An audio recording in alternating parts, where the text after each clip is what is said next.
Hello everyone. तो आज हम पढ़ेंगे हमारा एनसीईआरटी हिस्ट्री का 10th चैप्टर। अभी तक हमने 9th चैप्टर तक पढ़ लिया है, ठीक है। तो इसमें आज हमें क्या पढ़ना है, हमारे इस चैप्टर का नाम है व्यापारी राजा और तीर्थ यात्री, ठीक है। क्या नाम है? व्यापारी राजा और तीर्थ यात्री। व्यापार और व्यापारी, व्यापार कैसे होता था, व्यापारी क्या करते थे, कैसे व्यापार करते थे, उन सब के बारे में हम यहाँ पे देखेंगे, ठीक है। दक्षिण भारत अगर हम अपने भारत में नीचे की ओर जाएंगे जहाँ श्रीलंका है, तो उधर की ओर जाएंगे तो वो हमारा दक्षिण भारत है। तो दक्षिण भारत में सोना, मसाले, खासतौर पर काली मिर्च तथा कीमती पत्थरों के लिए प्रसिद्ध था। तो उस टाइम पे जो दक्षिण भारत था वो सोना, मसाले, खासतौर पर काली मिर्च और कीमती पत्थरों के लिए प्रसिद्ध था। काली मिर्च को रोमन साम्राज्य में इतनी मांग थी कि इसे काले सोने के नाम से जानते थे। मतलब उस टाइम भी काली मिर्च की इतनी ज़्यादा मांग थी कि उसे काले सोने के नाम से जानते थे। व्यापारी इन सामानों को समुद्री जहाज तथा सड़कों के रास्ते रोम पहुंचाते थे। तो व्यापारी क्या करते थे, समुद्री जहाज़ों और सड़कों के रास्ते रोम पहुंचाते थे इन सारे सामानों को। दक्षिण भारत में कैसे अनेक रोम के सिक्के मिले हैं, तो इससे हमें ये अंदाज़ा मिल जाता है कि उन दिनों रोम के साथ बहुत अच्छा व्यापार चल रहा था, ठीक है। समुद्री रास्ते अब कैसे थे? व्यापारियों ने कई समुद्री रास्ते खोज निकाले। इनमें से कुछ समुद्री रास्ते किनारे चलते थे, कुछ अरब सागर और बंगाल की खाड़ी के पार करते थे, ठीक है। बहुत दूर दूर तक व्यापार होता था। नाविक मानसूनी हवा का फ़ायदा उठाकर अपनी यात्रा जल्दी पूरी कर लेते थे। अगर मानसूनी हवा हमें जहाँ जाना है उस ओर चल रही है तो हमें इन लोगों को बहुत ही आसानी होती थी समुद्र में अपना जहाज़ चलाने के लिए। तो ये उसका फ़ायदा उठाकर जल्दी यात्रा पूरी कर लेते थे। अफ्रीका और अरब की पूर्वी तट से इस उप महाद्वीप के पश्चिमी तट पर पहुंचना चाहते थे।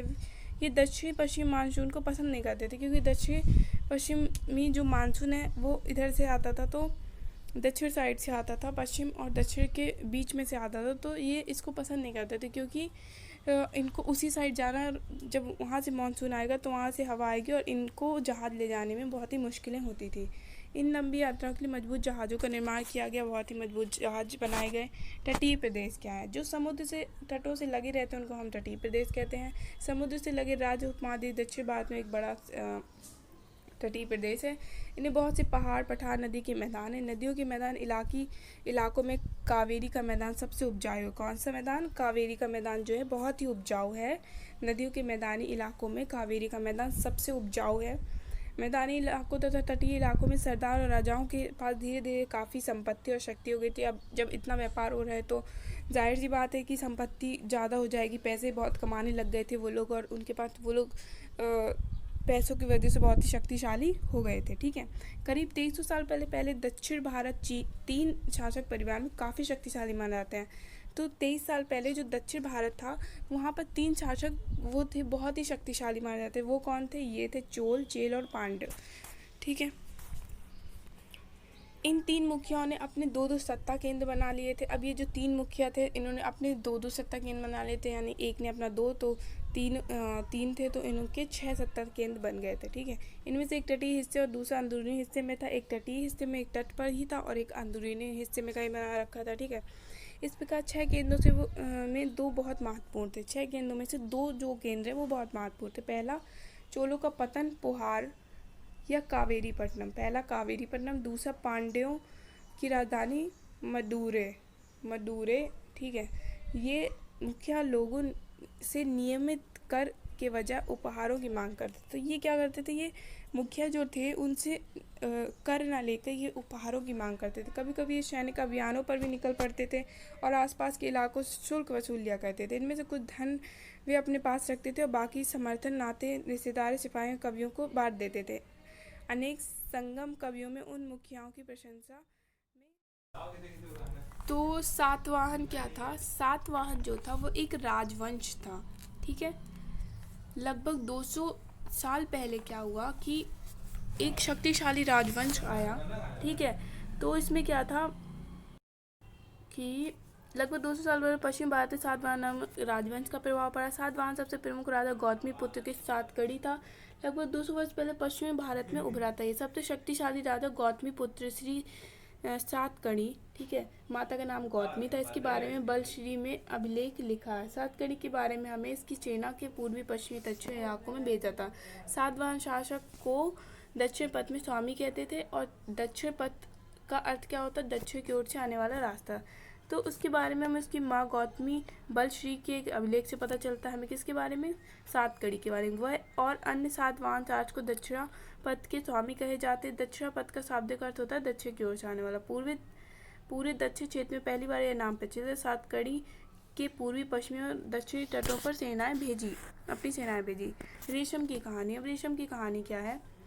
चमकीले रंग और चिकनी मुलायम बनावट की वजह से रेशमी कपड़े अधिकांश समाज में बहुमूल्य थे। रेशमी कपड़ा तैयार करना एक जटिल प्रक्रिया थी, बहुत ही जटिल। रेशम कैसे तैयार किया जाता है? रेशम जो है वो रेशम के कीड़े बनाते हैं, रेशम के कीड़ों के जरिए रेशम बनाया जाता। तो ये जो था बहुत ही महंगा भी बिकता था। रेशम के कीड़े से कच्चा रेशम निकाल कर सूत कताई करके फिर उन्हें कपड़ा बुना जाता। रेशम बनाने की तकनीक का आविष्कार सबसे पहले चीन ने लगभग 700 साल पहले हुआ था। इस तकनीक को उन्होंने हजारों साल तक दुनिया से छुपाया था। तो ये कोई नई बात नहीं है, वो हमेशा से ही छुपाते आए हैं। तो हम यहाँ से ही देख लेते हैं कि जब सब कुछ शुरू हुआ था तब से उन्होंने ये व्यापार ही छुपाना शुरू किया। इसके पीछे ये रीज़न था कि उन्होंने सोचा कि अगर हम ये बता देंगे तो लोग फिर उन लोगों को इसके बारे में भी पता चल जाएगा। और चीन से पैदल घोड़ों तथा ऊँटों से कुछ लोग दूर दूर की जगहों पर जाते थे और अपने साथ रेशम भी ले जाते थे। ठीक है, जिस रास्ते से ये लोग जाया करते थे रेशम मार्ग सिल्क रूट के नाम से जानते हैं। ठीक है, तो सिल्क रूट के नाम से प्रसिद्ध हो गया था। कभी कभी चीन के शासक ईरान और पश्चिमी एरिया के शासकों को कभी कभी चीन के शासक ईरान पश्चिमी एशिया के शासकों को उपहार के तौर पर रेशम के कपड़े भेजते थे। अब जब ये बाहर रेशम के कपड़े भेजने लग गए तो यहाँ के रेशम के बारे में जानकारी पश्चिम की ओर फैल गई। करीब 2000 साल पहले रोम के शासकों धनी लोगों ने के बीच रेशम कपड़ा पहनना एक फैशन बन गया था। इसकी कीमत बहुत ज़्यादा ही हो गई थी क्योंकि चीन में से लाने में दुर्गम पहाड़ी रेगिस्तानों से होकर जाना पड़ता था। यही नहीं, रास्ते में आसपास में लोगों ने जो ये व्यापारी क्या करते थे, जिस रास्ते से जाते थे वो रास्ता बहुत ही कठिन रास्ता कह सकते हैं हम, क्योंकि वहाँ पहाड़ी थे, बहुत ही रास्ते में दुविधा आती थी, रेगिस्तान था। ठीक है, तो क्या करते थे इन जो ये व्यापारी लेकर जाते थे उनसे वहाँ के आसपास के जो लोग रहते थे वो कर लेने लग गए थे, शुल्क भी मांगते थे। ठीक है, कुछ शासक इसके बड़े बड़े हिस्सों पर अपना नियंत्रण करना चाहते थे।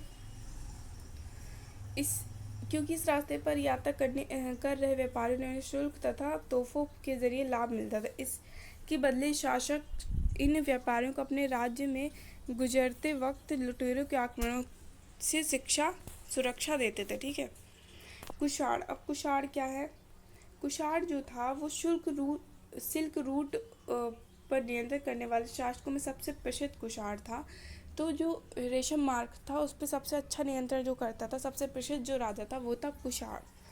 ठीक है, शासकों में से सबसे प्रसिद्ध कुषाण था। लगभग 2000 साल पहले मध्य एशिया पश्चिमोत्तर भारत पर इसका शासन था।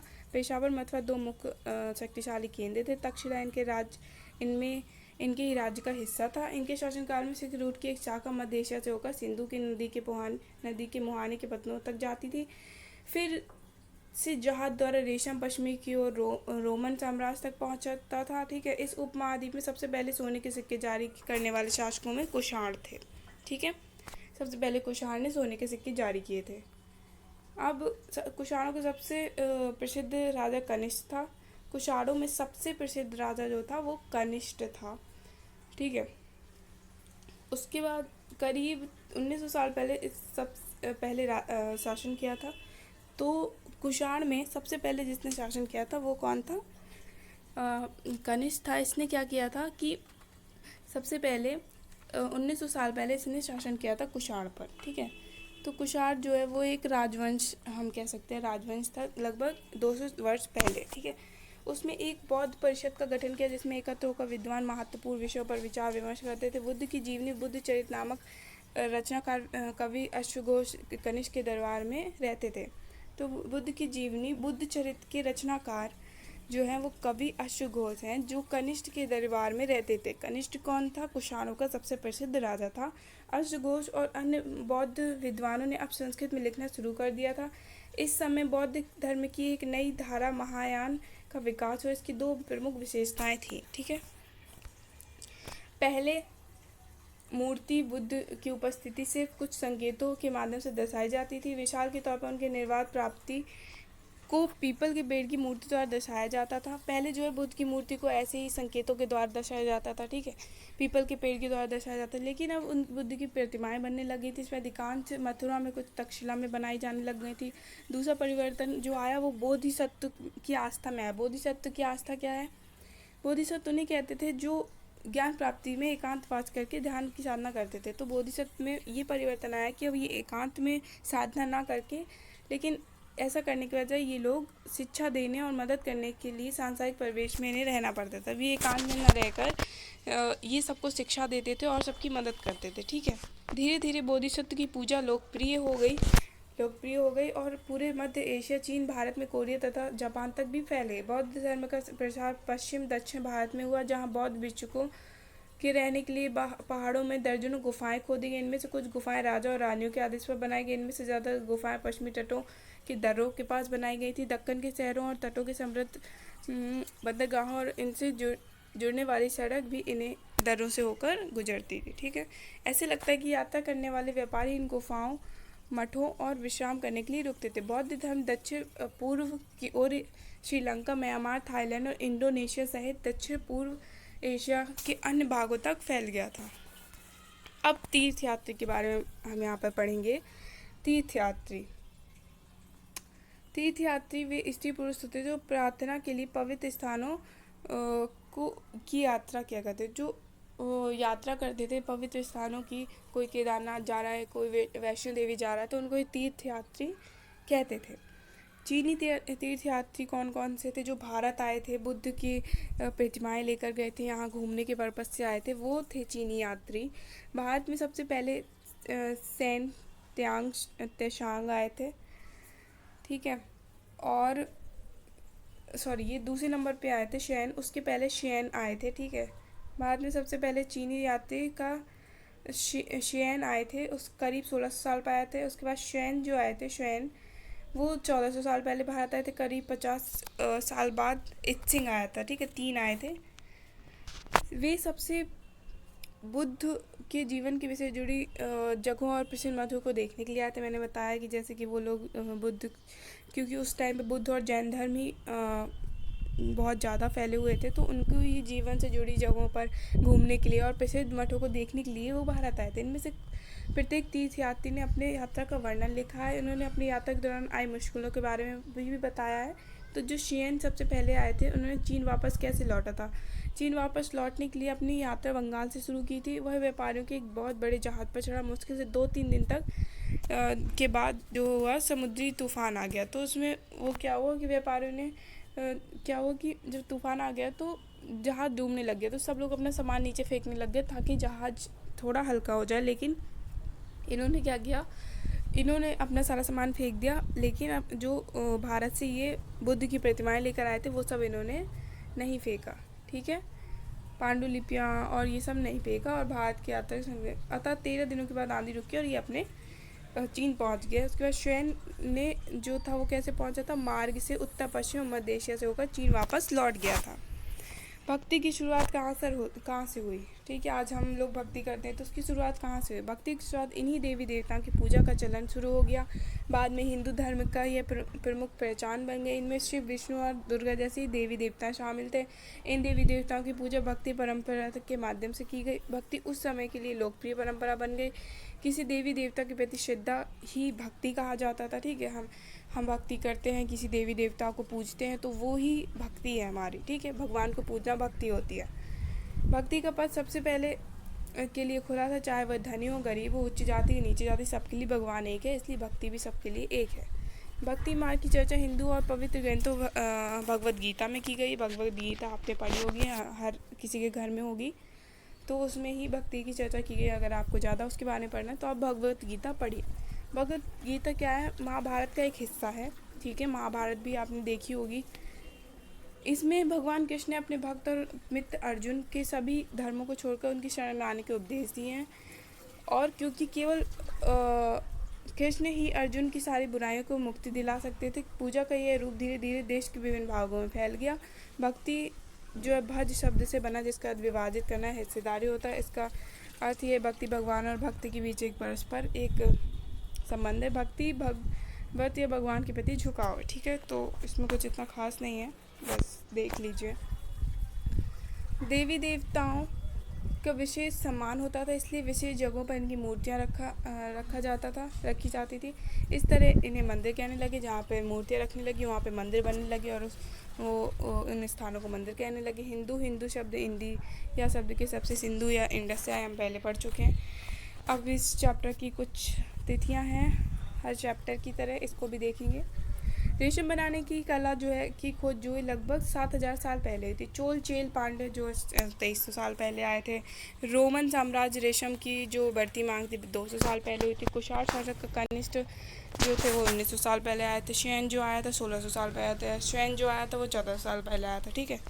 तो यहाँ पर ये चैप्टर भी हमारा ख़त्म होता है, ठीक है।